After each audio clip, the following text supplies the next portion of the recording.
So Night of the Arts is Wednesday, March 26th. The doors will be open from 4 to 8.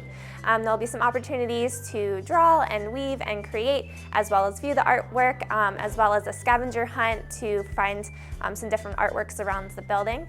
So we're really looking forward to seeing you there. So first grade artists were inspired by Cezanne and Laura McCracken to create these still life artworks. Some of the artists use oil pastels and some use watercolor paint, and they really focused on overlapping their apples so that it would create depth. So this is the LPC Portrait Gallery. Third grade artists working on self-portraits where they explored really their unique selves and how to portray what they looked like in their self-portrait.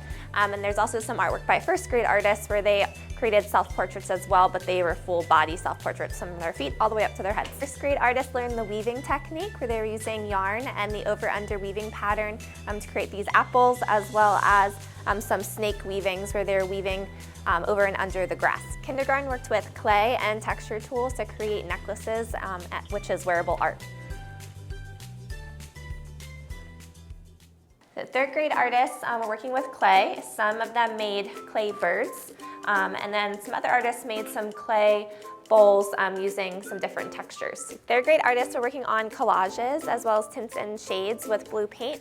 They created an ocean collage, and then some kindergartners worked on koinobori Japanese windsock kites that look like fish, so they're hanging there from the ceiling.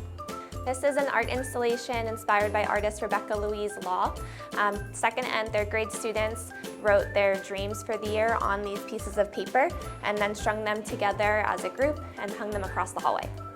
Third grade students were learning about composition in their Wit and Wisdom curriculum, so they created compositional landscapes inspired by poems that they read, which inspired the colors that they used in their compositions. Second grade artists really wanted to create giant butterflies, so they worked collaboratively together to design the wings using lots of different art materials and then assembled them together to create these sculptures. So second grade artists made triptychs, which is a 3-part painting, and they were inspired by the Wit and Wisdom curriculum when they were learning about the seasons and how the seasons change and the trees look different over time. So they had to create 3 different parts of their 3 chosen seasons and how the artwork changed.